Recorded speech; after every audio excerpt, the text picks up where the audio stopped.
맨 처음 유체이탈 경험을 했을 때 저는 굉장한 혼란을 겪었지요.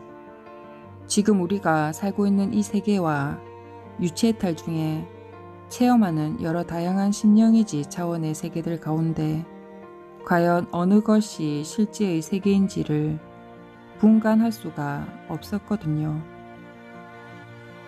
결국 저는 이 물질계나 심령이지 차원의 세계들이나 모두 환상일 뿐이며 하나하나 파헤쳐보면 결국 실제는 모든 현상계를 초월해 있다는 것을 알게 되었습니다.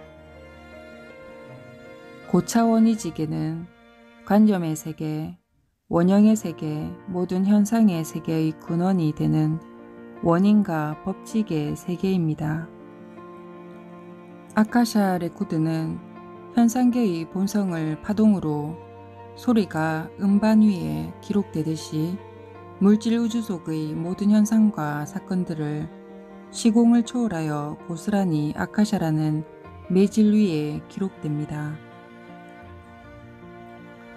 아카샤란 최초의 원시 물질이라는 뜻의 산스크리트어인데 형 이상학자들이 말하는 우주심과 같은 것으로 이 근본 진료는 우주 전체에 충만해 있으며 무한히 정교한 것이어서 자극에 매우 민감하고 우주 공간 어느 곳으로부터의 경미한 진동이라도 그 위에 새겨져 영원히 남습니다.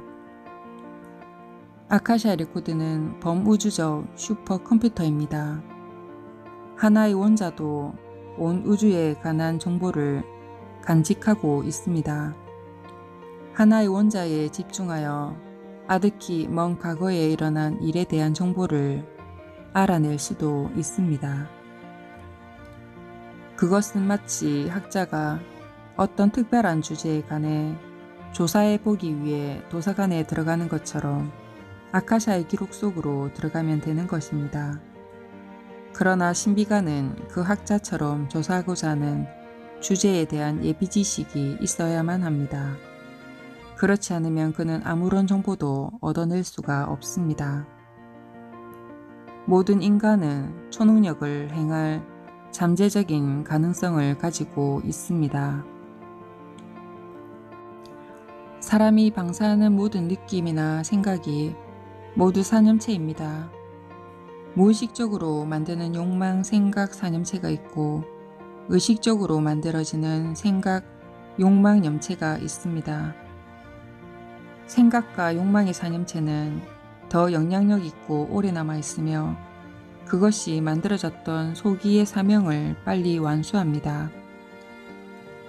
욕망에서 생각의 산염체는 생각과 욕망의 본질에 대한 이해가 부족한 일반 사람들에게서 흔히 발견됩니다. 그래서 그들은 바로 자신이 만들어내었던 산염체에 의해 희생되고 맙니다. 산염체가 일단 외부로 방사되면 그것은 결국 그것을 만든 사람의 잠재의식 속으로 되돌아오는 것이 자연의 법칙입니다. 그 산염체는 잠재의식 속에 잠복하여 좀 더 영구적인 기반을 확보하게 될 때까지 이런 순환을 되풀이합니다. 이것이 흡연, 도박, 음주와 같은 습관이나 강박관념이 형성되는 과정입니다. 카르마의 법칙이 작용하는 것은 산염체가 그 근원으로 되돌아오는 성질 때문입니다.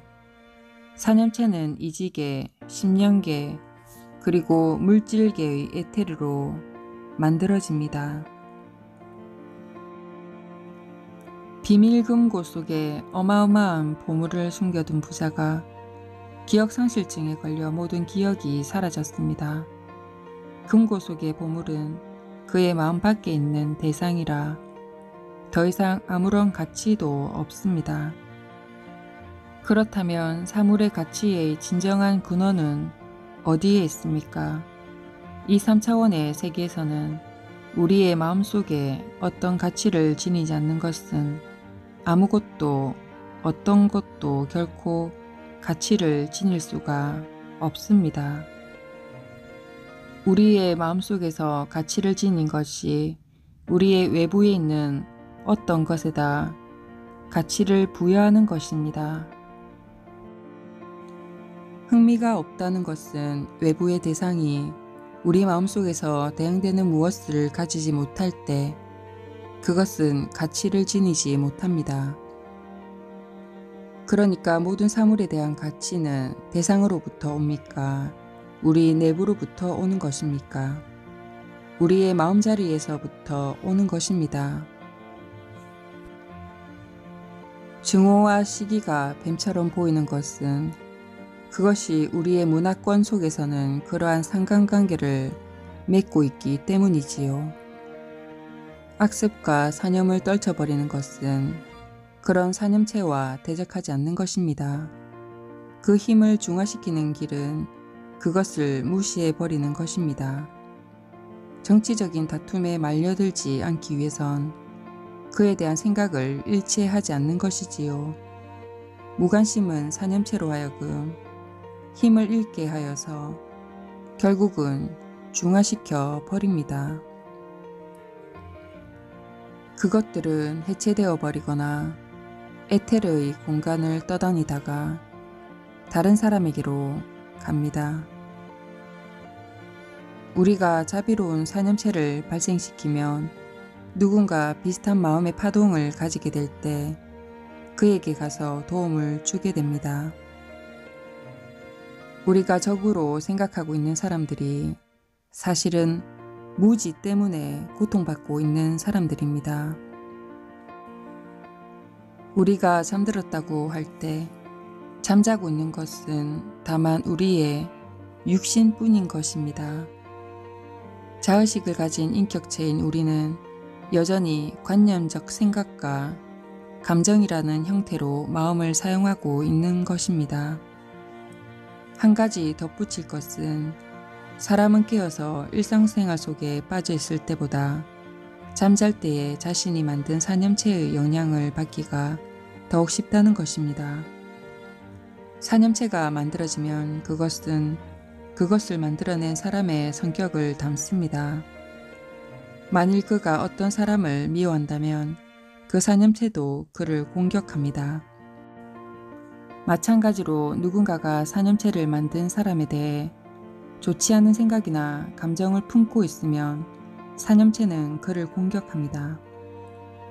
자신의 이기적인 욕망을 만족시키는 사념체가 아니라 우리의 동료 인간들을 이롭게 하는 생각, 욕망의 사념체를 만들어내도록 조심해야 합니다.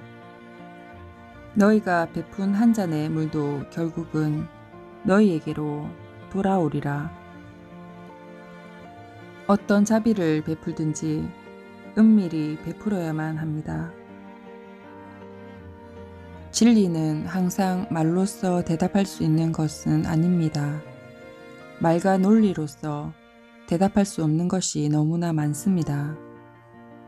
이런 의문에 대해서는 자신의 행위의 결과를 관찰해 봄으로써 경험을 통해서 답을 얻을 수 있습니다.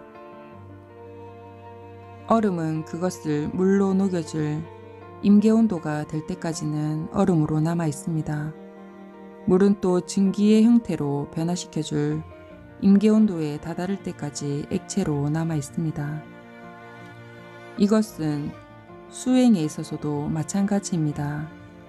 당신은 어떤 심령이지개의 능력을 얻으려고 몇 년 동안 애쓰다가 진전이 없어서 실망에 빠지게 될지도 모릅니다. 하지만 당신은 자신도 모르는 사이에 임계점을 향해 나아가고 있는 것입니다. 그러다가 한순간에 모든 것이 홀연히 열립니다. 우리가 방사하는 사념체를 변화시킨다면 우리의 운명도 바꿀 수 있습니다. 미래에 대한 어떤 계획도 지금까지 일어났던 것을 바탕으로 한 가능성에 지나지 않습니다. 지나치는 매 순간마다 우리는 자신의 선택에 의하여 미래의 역사를 다시 쓰고 있는 것입니다. 어떤 것도 미리 기록되어 있지 않으며 미래는 영원한 현재 속에서 끊임없이 창조되고 있습니다.